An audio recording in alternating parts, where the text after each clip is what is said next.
Bismillahirrahmanirrahim. Assalamualaikum warahmatullahi wabarakatuh. Innal hamdalillah, salatan wa salaman ala Rasulillah sallallahu alaihi wasallam wa ala alihi wa ashabihi wa man tabi'ahu bi ihsanin ila yaumiddin. Summa amma ba'du.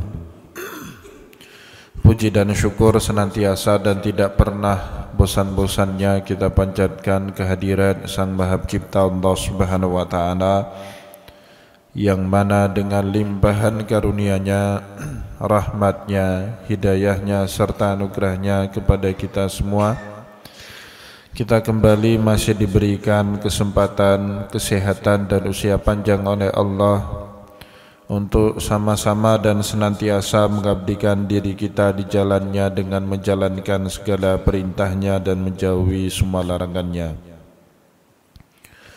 Salawat dan salam juga tidak pernah lupa pula kita hanturkan kepada junjungan alam Nabi besar Muhammad sallallahu alaihi wasallam, di mana beliau dalam sebuah hadis telah bersabda, "Alaikum bisunnati wa sunnatil khulafa'ir rasyidin min ba'di addu 'alaihi bin nawajis."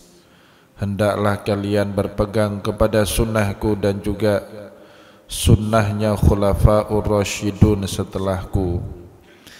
Kalau perlu gigitlah kedua sunnah itu dengan gigi gerahammu.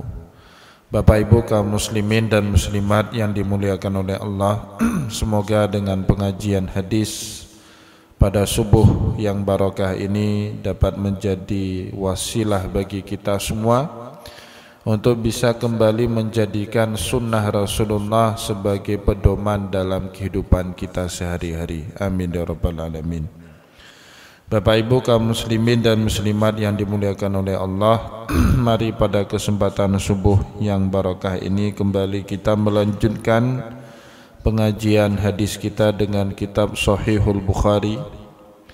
Dan insyaallah pada subuh kali ini kita akan masuk kembali dalam pembahasan kitab yang kedua, Kitabul Iman, pada bab yang ke-34, Babuz Zakati Minal Islam. Bab pembahasan zakat itu bahagian daripada Islam. Bahkan zakat itu juga dimasukkan oleh Rasulullah SAW sebagai salah satu daripada rukun Islam. Dan juga wa qauluhu, masih dalam judul bab ini Imam Bukhari mengutipkan sepotong ayat dalam surat Al-Bayyinah, wa qauluhu ta'ala, dan juga bab yang membahas firman Allah Subhanahu wa taala, wa ma umiru illa liya'budullaha mukhlishina lahuddin hunafa'a wa yuqimus salata wa yu'tuz zakata wa dzalika dinul qayyimah. Dan tidak diperintah untuk menyembah Allah melainkan mereka yang mukhlis, yang punya sikap ikhlas dalam menjalankan perintah tersebut. Hunafa'a wa yuqimus salata wa yu'tuz zakah, dan sebagai ketulusan dalam menegakkan ibadah solat dan menunaikan zakat. Wa dzalika dinul qayyimah, dan itulah agama yang tegak, yang lurus.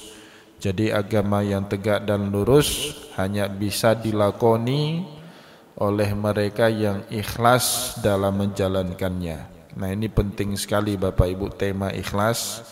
Nanti juga Imam Bukhari mendalilkan dalil ikhlas dengan hadis yang diriwayatkan di dalam bab ini ya. Karena tanpa ikhlas ujung-ujungnya Bapak Ibu, penghambaan kita kepada Allah Subhanahu wa taala itu akan mendua. Sehingga surat untuk tidak mendua di dalam Al-Quran itu disebut dengan surat Al-Ikhlas. Dan ayat pertama dari surat Al-Ikhlas itu meminta kita untuk hanya menunggalkan Allah. Qul huwallahu ahad. Maka makna ikhlas, kalau kita kembali kepada kitab-kitab tasawuf, mudah sekali memahami ikhlas itu. Apa ikhlas itu? Bukan makna yang berserak itu, tapi ikhlas itu tidak mendua dalam menjalankan segenap aktivitas kita. Selama kita hanya fokus kepada satu yang kita tuju, itulah makna ikhlas. Bapak Ibu pergi ke rumah saya, harapannya saya menyiapkan makanan yang enak. Ternyata buru-buru makan, air pun enggak saya suguhkan, cuman saya beri air putih saja. Nah, kalau Bapak Ibu pikirannya enggak fokus, enggak ikhlas untuk menerima air putih yang saya suguhkan, asik memikirkan yang tadi kita harapkan, air putih yang ada di meja enggak enak diminum, air kopi yang kita harapkan belum tentu dapat. Ya, itu enggak ikhlas. Kenapa? Mendua. Bapak Ibu pergi jalan-jalan, kemudian lihat istri orang di rumah saat bersama dengan istri sendiri, masih ingat istri orang. Nah, itu mendua namanya, enggak ikhlas menerima keadaan istri kita apa adanya. Begitu juga kalau kita maknakan ini di dalam sholat, di dalam ibadah. Bapak Ibu mengerjakan sholat, tapi fokus pikirannya bukan untuk Allah. Nah, itu namanya ndak ikhlas, mendua. Maka oleh sebab itu di dalam surat Al-Ikhlas, makna Al-Ikhlas itu ditegaskan oleh Allah dalam Qul huwallahu ahad. Katakanlah Allah itu esa, tunggal. Selama Bapak Ibu menyembah Allah, tidak ada boleh pikiran selain dari Allah saat kita melakukan ibadah tersebut. Saat Bapak Ibu sedang melakoni tugasnya sebagai guru misalnya, tidak usah punya pikiran menjadi pedagang dengan anak muridnya. Karena bahaya sekali kalau seorang guru berdagang sama anak murid. Ujung-ujungnya dia jual buku sama anak muridnya. Kalian kalau enggak beli buku yang Bapak jual, nilai kalian enggak akan pernah dapat A. Kan jadi bahaya. Ya, berarti seorang guru ini tidak ikhlas menjalani profesinya sebagai seorang guru. Jadi Bapak Ibu yang dimuliakan oleh Allah, dengan sikap ikhlas itulah kemudian setan, iblis tidak bisa menggoda kita. Kalau Bapak Ibu sudah melakukan satu amal soleh, tapi masih mengingat amal soleh tersebut, itu kalau dulu tidak ada saya jadi pengurus BKM masjid, nggak akan makmur, misalnya Masjid Al-A'la. Bapak Ibu kalau tidak punya ikhlas, semua amal soleh kita itu bisa digugurkan oleh setan, diungkit-ungkit balik. Itu kan gara-gara kamu dibisiki. Kamu saatnya protes, kenapa kamu enggak dipilih lagi ya, sebagai ketua BKM Masjid Al-Ikhlas ya, atau sebagai ketua BKM Masjid Al-A'la. Nah Bapak Ibu yang dimuliakan oleh Allah, sebab itulah Imam Nawawi di dalam kitab Arba'in atau di dalam syarah Arba'in Nawawi, beliau menjelaskan hampir 2/3 kejahatan di muka bumi ini terjadi saat manusia tidak ikhlas di dalam menjalankan peran yang telah Allah Subhanahu wa taala berikan dalam kehidupan dunia.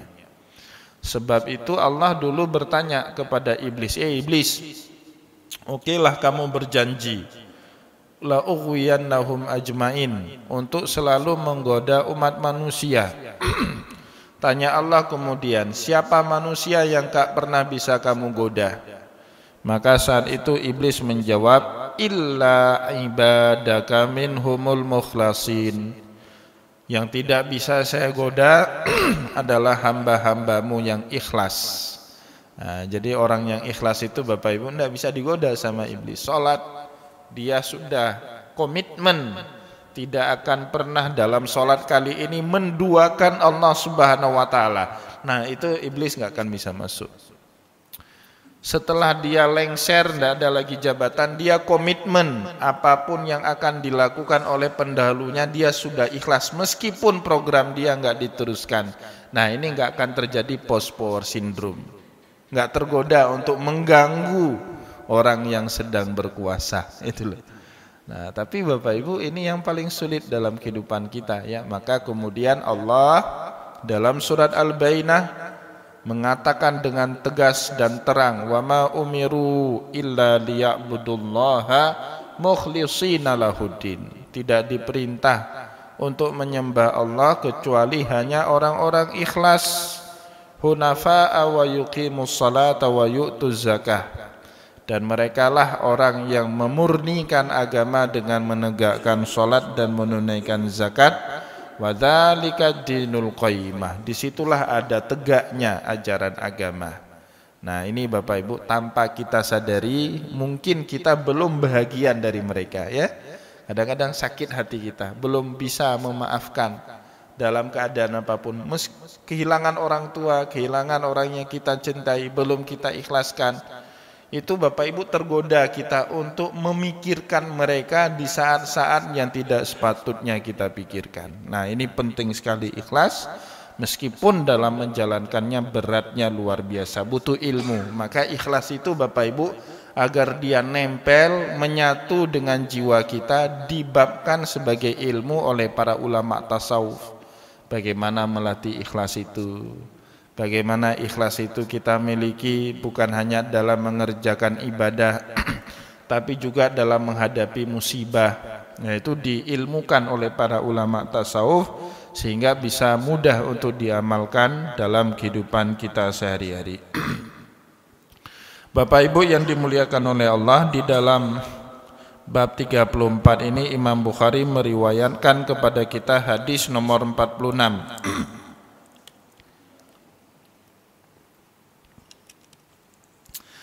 Haddatsana Ismail. Hadis ini diriwayatkan oleh guru beliau yang bernama Ismail qala haddatsani Malik bin Anas. Diriwayatkan lagi dari Imam Malik bin Anas an ammihi Abi Suhail bin Malik an abihi annahu sami'a Talhah bin Ubaidillah yaqul. Nah, sahabat Nabi Muhammad sallallahu alaihi wasallam yang bernama Talhah bin Ubaidillah, suatu hari beliau berkata, Ja'a rajulun ila Rasulillah sallallahu alaihi wasallam min ahli Najdin. Suatu hari Rasulullah sallallahu alaihi wasallam kedatangan tamu dari negeri Najd. Jadi Arab Saudi sekarang Bapak Ibu dulu dibagi menjadi dua daerah. Satu daerah namanya Hijaz. Hijaz itu terdiri dari 4 daerah. Pertama Mekah, yang kedua Taif, yang ketiga Jeddah, dan yang keempat Madinah. Keempat daerah itu disebut dengan Hijaz.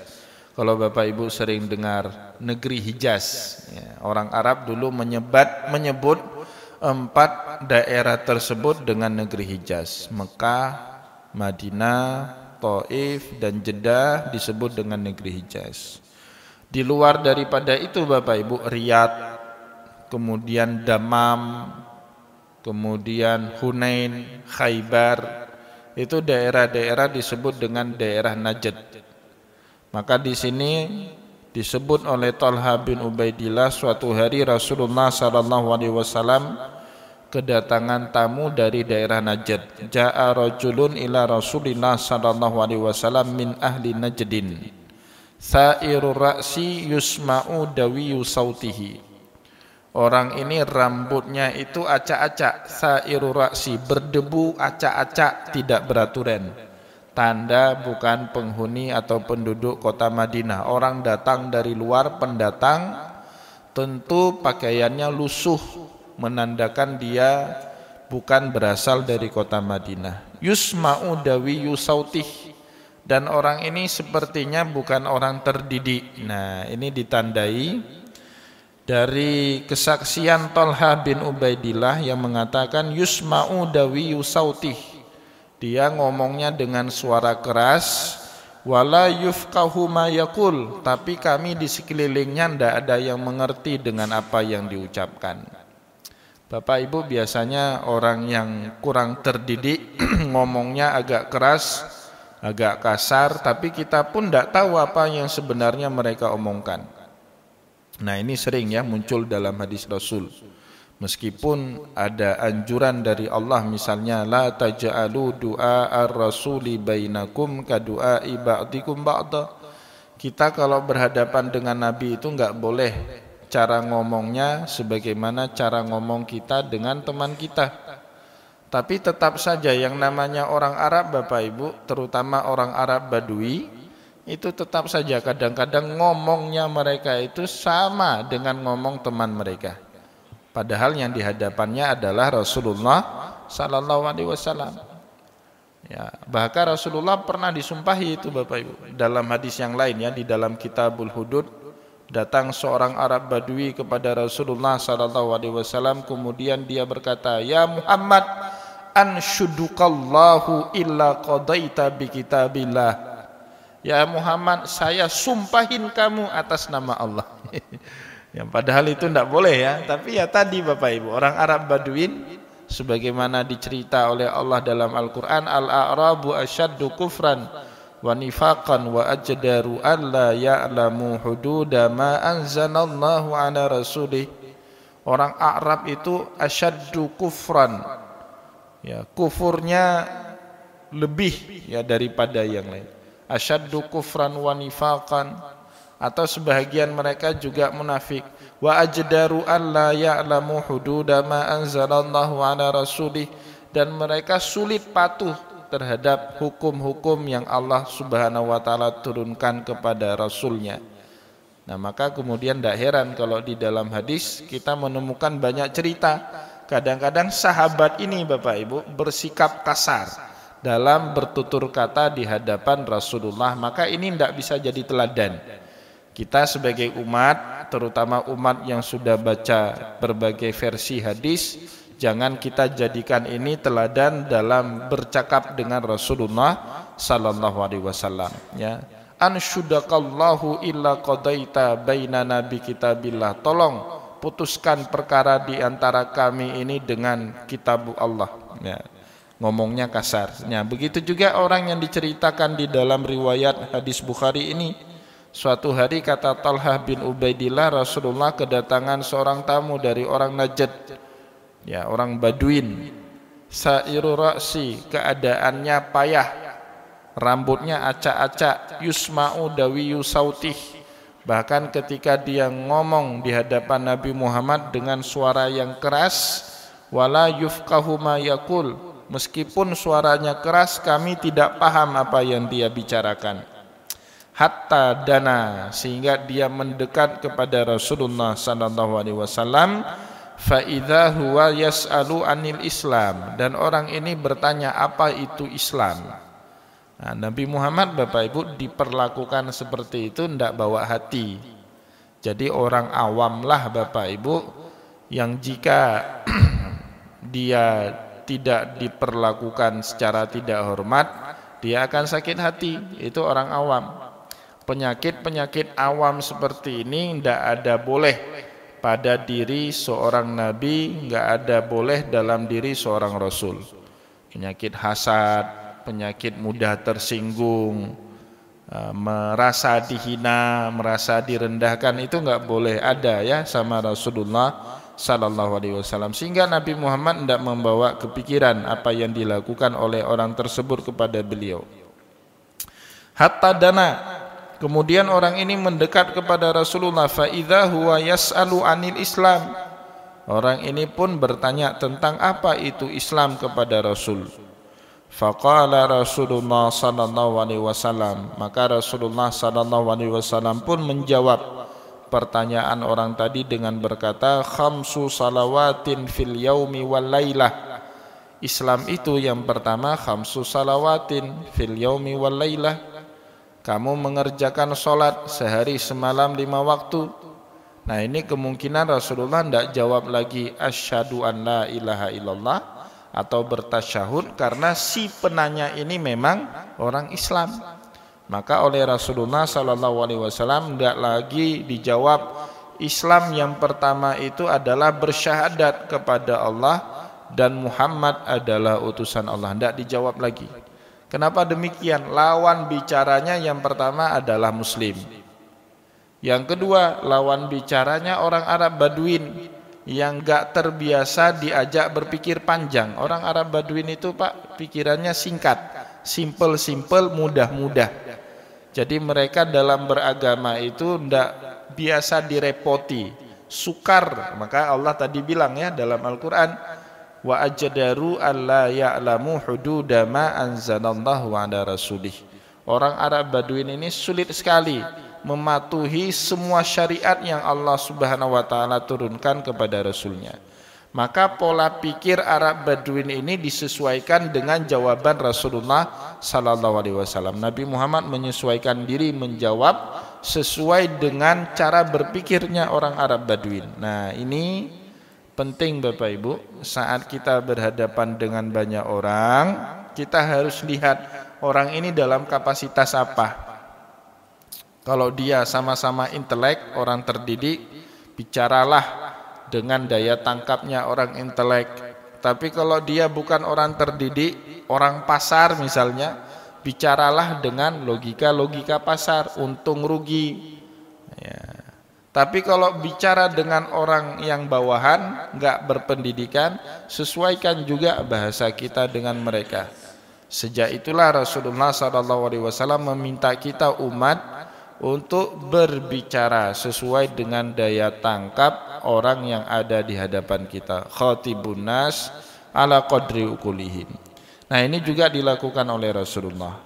Saat ditanya kepada beliau apa itu Islam, langsung dijawab sama Nabi, 5 sholat sehari semalam. Faqala hal alayya ghairuha. Orang Arabi ini kemudian bertanya kembali kepada Rasulullah, di luar itu, di luar salat wajib 5 waktu, apakah saya masih punya kewajiban yang lain?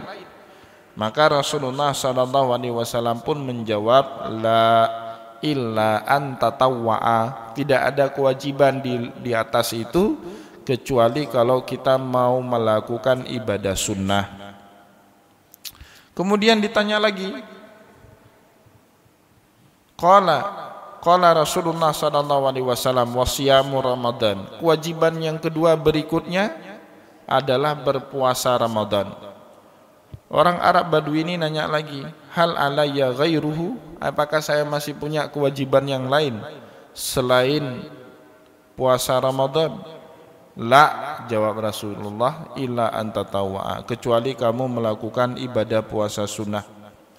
Wa dzakara lahu Rasulullah sallallahu alaihi wasallam zakah. Kemudian Rasulullah menyebut dia wajib untuk menunaikan zakat. Orang ini kembali bertanya, hal alayya ghairuha? Apakah saya masih punya kewajiban yang lain selain zakat itu? Qala la.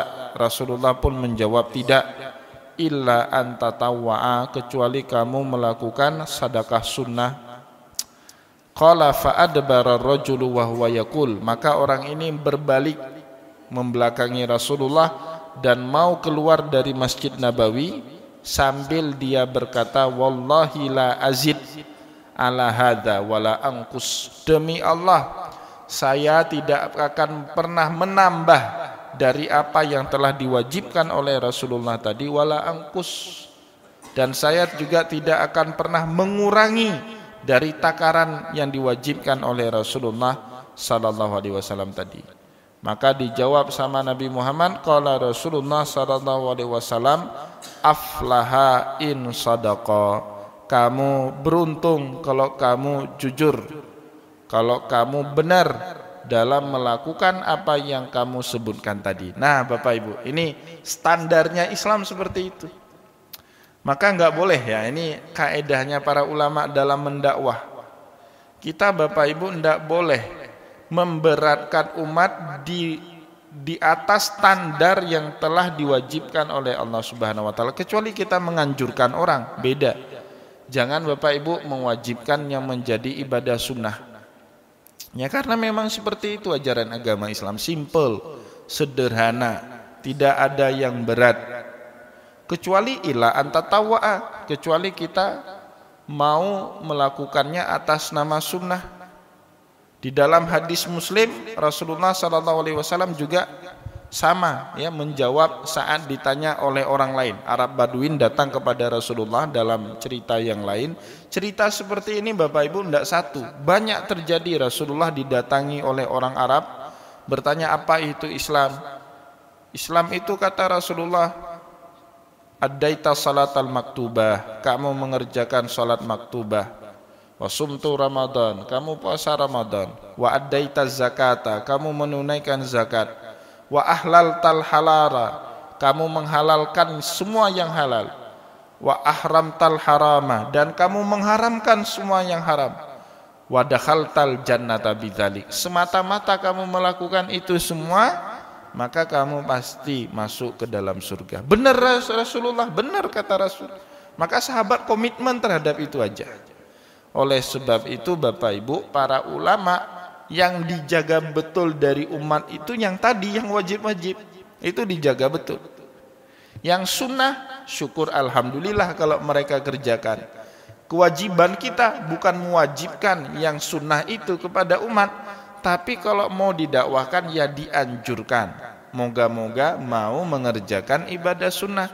Tapi haram hukumnya kalau kita mengatakan, Bapak Ibu nanti malam wajib semua kita sholat tahajud. Tidak boleh itu ya. Wajib semua kita puasa Senin Kamis. Yang enggak puasa Senin Kamis enggak boleh hadir lagi ke majelis pengajian kami. Tidak boleh itu Pak. Rasulullah SAW tidak pernah mewajibkan sesuatu yang sunnah kepada umatnya. Oleh sebab itu Bapak Ibu yang dimuliakan oleh Allah, takaran kita ya yang sudah belajar agama, kita tahu pasti untuk menjadi orang yang dekat dengan Allah Subhanahu wa taala tidak memada dengan wajib, karena wajib itu fungsinya untuk menggugurkan apa yang telah Allah Subhanahu wa taala taklifkan kepada kita. Nah, wajib Bapak Ibu, salat wajib buat apa? Ya untuk menggugurkan kewajiban yang Allah telah berikan kepada kita. Puasa Ramadan itu wajib untuk menggugurkan itu. Zakat itu wajib untuk menggugurkan itu.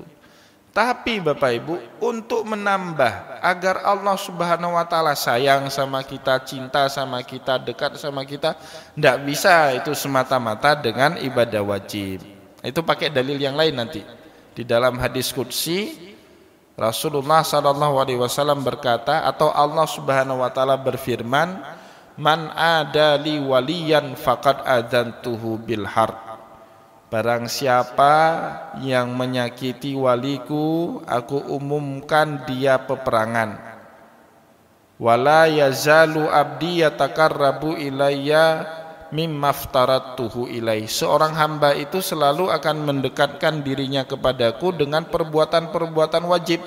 Tapi kata Allah, wala yazalu abdi yatakarrabu ilayya bin nawafili hatta uhibbuh. Seorang hamba yang baik selalu akan mendekatkan dirinya kepadaku dengan ibadah-ibadah yang sunnah hatta uhibbuh. Dan ibadah-ibadah sunnah inilah Bapak Ibu yang bisa menyebabkan Allah Subhanahu wa taala sayang dengan kita, hatta uhibbuh. An-nawafil hatta uhibbuh. Jadi jangan berharap Bapak Ibu yang dimuliakan oleh Allah, dengan sekedar melakukan ibadah wajib Allah Subhanahu wa taala sayang dengan kita. Tidak. Dalam rumusan agama kita yang bisa menyebabkan Allah Subhanahu wa taala itu menurunkan rahmatnya, sayang dengan kita, itu ibadah sunnah.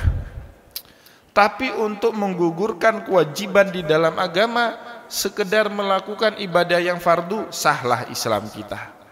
Tidak diminta kita, tidak ada aib kita, tidak ada dosa bagi kita kalau kita meninggalkan ibadah-ibadah yang sunnah tersebut. Ya, maka kemudian kita menolak keras Bapak Ibu. Di Aceh ini kan sudah terbalik-balik ya di tempat kita ini. Saya pernah menghadiri Bapak Ibu dalam satu majelis, ada majelis zikir, zikirnya sampai tengah malam, tapi subuhnya tidak ada. Nah, ini terbalik.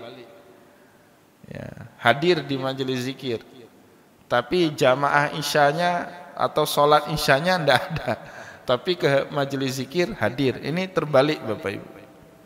Dan orang yang membalikan yang sunnah lebih prioritas dibandingkan yang wajib, kalau kata Imam Ibnu Athaillah Iskandari, minas syahwatil khafiyah, ada syahwat yang terselubung dalam diri orang itu.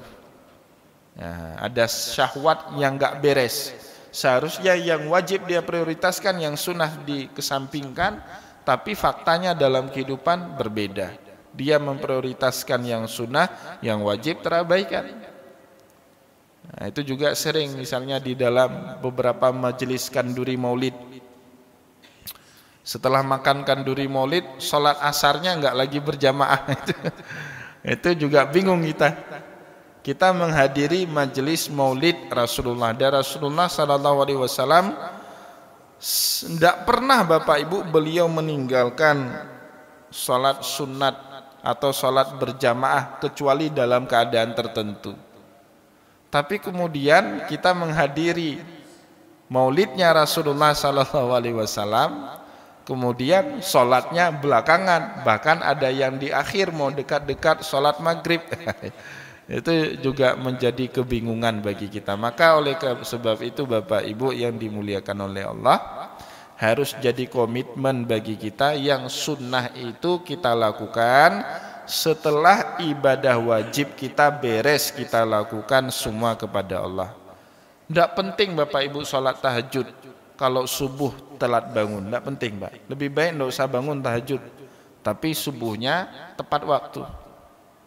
Dan juga enggak penting Bapak Ibu berfoya-foya traktir orang sana sini, tapi zakatnya enggak ditunaikan. Lah saya Tengku malas bayar zakat, penting saya sudah bersedekah banyak. Enggak bisa Pak. Sedekah itu enggak ada ukurannya, enggak ada kadarnya, enggak ada nisabnya, enggak ada waktunya. Zakat itu ada waktu. Kalau dilakukan di luar waktu bukan zakat namanya. Kayak sholat subuh, Bapak Ibu selakukan sholat subuh nanti jam 1, boleh enggak hukumnya? Enggak boleh, haram sholat subuh jam 1 siang. Jam 1 siang itu bolehnya sholat duhur, bukan sholat subuh. Begitu juga zakat, zakat itu ada waktu. Mulai masuk Ramadan sampai sebelum imam takbir di hari raya, itu waktu kita menunaikan zakat fitrah. Di luar pada itu tidak diterima. Wah, saya sudah banyak sekali. Tetap tidak dihitung oleh Allah Subhanahu Wa Taala sebagai zakat yang wajib.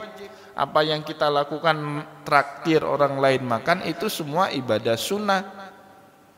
Begitu juga ada sebagian jamaah datang ke saya, Ustadz, saya nggak pernah bayar zakat mal, tapi saya banyak bersedekah. Tidak dihitung sedekah kita itu menggugurkan kewajiban zakat mal kita. Kenapa Pak? Zakat mal itu ada prosedurnya. Sedekah nggak ada prosedur, bebas saja. Zakat mal itu ada yang namanya nisab. Kalau harta kita sampai 20 miskol emas atau 85 gram atau sekitar 90 jutaan, belum langsung wajib zakat. Harus tunggu duit sebanyak itu nganggur selama 1 tahun. Hala alaihil haul, sampai 1 tahun nganggur duit itu, tidak berkurang, masih segitu, bahkan bertambah, maka baru kemudian wajib mengeluarkan 2,5%. Jadi ada prosedurnya. Tidak bisa kita kemudian atas nama sering sedekah menggugurkan yang wajib. Tidak bisa Pak. Ada prosedurnya. Sama, jangan nanti Bapak Ibu berargumen, saya sudah umrah, tidak usah lagi haji. Nah bisa itu Pak. Siapapun yang melaksanakan ibadah umrah, berapapun banyak dia melaksanakan ibadah umrah, tidak akan pernah bisa menggugurkan pelaksanaan ibadah hajinya. Nah, sehingga penting sekali hadis ini, sehingga kita tahu membedakan yang mana yang wajib. Itu prioritas, enggak boleh enggak. Kemudian yang sunnah ada lapang waktu, ada luang waktu, ada kemudahan tenaga, kita lakukan yang sunnah itu. Kita tidak diminta beban lebih untuk mengerjakan yang sunnah, kecuali kalau kita sanggup melaksanakannya yang pertama, dan kemudian lapang waktu kita. Nah, maka kemudian Bapak Ibu, kaedah dalam mengamalkan sunnah kan tadi 2. Pertama sanggup. Kalau mau diamalkan sunnah ini banyak sekali, Pak. Sehingga Imam Nawawi dalam kitab Azkar bilang apa? Seandainya semua sunnah Nabi dilakukan, tidak sempat kita mikir dunia. Terus gimana kaidah kita mengamalkan sunnah Nabi yang begitu banyak? Pertama, lakukan sesanggup kita. Itu yang pertama. Yang kedua, lakukan sesuai dengan kebutuhan kita. Kebutuhan kita apa, Pak? Oh, misalnya bagi orang yang sibuk sekali ngantor, sehingga nggak sempat melakukan sholat duha, ya enggak apa-apa, enggak ada dosa bagi dia enggak sholat duha. Oh, tapi sempatnya sholat tahajud, ya sudah bangun tahajud. Nah, sehingga Bapak Ibu yang dimuliakan oleh Allah, enggak boleh kita membebankan diri dengan melaksanakan ibadah sunnah, tapi meninggalkan atau abai yang menjadi kewajiban kita. Semoga apa yang kita sampaikan pada kesempatan subuh ini ada manfaatnya kepada kita semua. Saya mohon maaf jika ada yang tidak berkenan. Wallahu muwaffiq ila aqwamit thariq wa nasru minallah fatun karim. Wassalamualaikum warahmatullahi wabarakatuh.